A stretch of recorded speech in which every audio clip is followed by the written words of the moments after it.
کیا محمد صلی اللہ علیہ وسلم نور تھے یا بشر؟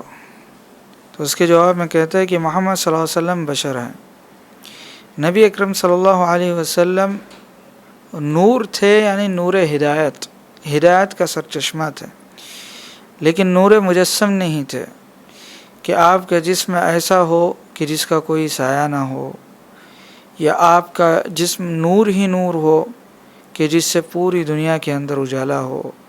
یہ ساری باتیں جو کہی جاتی ہیں ان کی کوئی دلیل نہ تو قرآن میں ہے، نہ تو اللہ کے نبی علیہ الصلوۃ والسلام کی صحیح حدیثوں میں ہے۔ اللہ رب العالمین نے قرآن کریم کے اندر اس بات کو واضح فرمایا کہ اللہ کے نبی علیہ الصلوۃ والسلام بشر تھے، انسان تھے۔ فرمایا کہ قل انما انا بشر مثلکم یوحی الی انما الہکم الہ واحد، آپ کہہ دیجئے کہ میں تو تم جیسا ہی ایک انسان ہوں، میری جانب وحی کی جاتی ہے کہ سب کا معبود صرف ایک ہی ہے۔ اور نبی اکرم صلی اللہ علیہ وسلم نے فرمایا کہ انما انا بشر انسا کما تنسون۔ اللہ کے نبی علیہ الصلوۃ والسلام ایک مرتبہ جب نماز پڑھا رہے تھے اور اللہ کے نبی علیہ الصلوۃ والسلام سے نماز میں بھول ہوئی، تو اللہ کے نبی علیہ الصلوۃ والسلام نے اس کے بعد کہا کہ میں تمہاری طرح ایک انسان ہوں، انما انا بشر، میں انسان ہوں، انسا کما تنسون، جس طرح تم بھولتے ہو اس طرح میں بھی بھولتا ہوں۔ اور بھولنا جو تھا یہاں پر یہ اللہ رب العالمین کی جانب سے تھا، تاکہ اللہ رب العالمین یہ بتلائے کہ نماز میں اگر بھول چوک ہو تو کس طرح کیا کرنا ہے، کس طرح سجدے کرنا ہے، کب سجدے کرنا ہے، بھول چوک کے جو سجدے ہیں، سجدے سہو جنہیں کہا جاتا ہے، کس طرح کرنا ہے، یہ مقصد تھا۔ تو اس حساب سے اللہ کے نبی علیہ الصلوۃ والسلام کو نماز میں بھول چوک ہوئی، یہ اللہ رب العالمین نے تقدیر میں لکھا تھا اور یہ ہوا۔ اور یہ مطلب ہرگز بھی نہیں ہے کہ اس سے رسالت میں کوئی فرق لازم آئے گا، نہیں، یہ اللہ رب العالمین کی جانب سے تھا، اور جو بھی بھول چوک ہوئی اس کا تدارک فوراً کیا گیا اور اللہ کے نبی علیہ الصلوۃ والسلام کو بتلایا گیا کہ 2 رکعتیں چھوٹی ہوئی ہے۔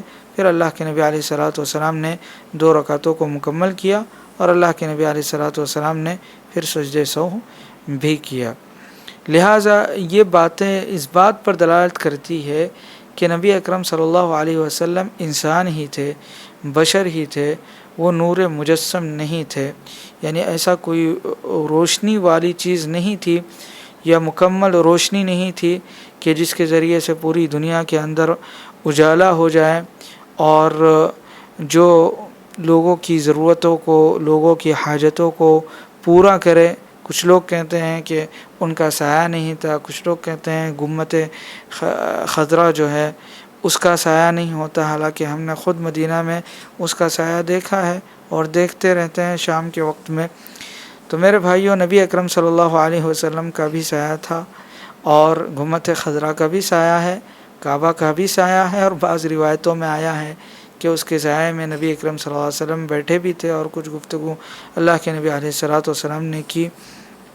تو اللہ کے نبی علیہ الصلوۃ والسلام نور ہدایت تھے، ہدایت کا سرچشمہ تھے، نور مجسم نہیں تھے۔ کوئی بھی دلیل اس بات پر دلالت نہیں کرتی کہ اللہ کے نبی علیہ الصلوۃ والسلام نور مجسم ہو، آپ کا پورا جسم نور ہی نور ہو، روشنی ہی روشنی ہو، اور آپ جو ہے لوگوں کو ہر مانگی ہوئی چیز عطا کرے۔ آپ کو یہ طاقت نہیں دی گئی تھی، یہ طاقت صرف اور صرف اللہ رب العالمین کے بس میں ہے۔ اللہ رب العالمین نے اللہ کے نبی علیہ الصلوۃ والسلام کو بہت سارے خصوصیتوں سے نوازا، آپ کو نبی بنایا، رسول بنایا۔ سب سے افضل مخلوق اللہ کے رسول صلی اللہ علیہ وسلم کی ہے۔ اللہ کے نبی علیہ الصلوۃ والسلام کے علاوہ کوئی اور نبی اور رسول اس دنیا میں اب آنے والا نہیں، اب آخری رسول ہیں، آخری نبی ہے، ان کے بعد کوئی نبی نہیں۔ آپ کی شریعت سب سے وسیع شریعت ہے، آپ کی امت سب سے افضل ترین امت، آپ کی امت سب سے زیادہ قیامت کے دن۔ یہ ساری خصوصیات اللہ کے نبی علیہ الصلوۃ والسلام کو عطا کی گئی۔ ان خصوصیات میں یہ خصوصیت نہیں ہے کہ اللہ کے نبی علیہ الصلوۃ والسلام کو نور عطا کیا گیا ہو یا نور مجسم آپ تھے، اس کی کوئی دلیل شریعت سے نہیں ملتی۔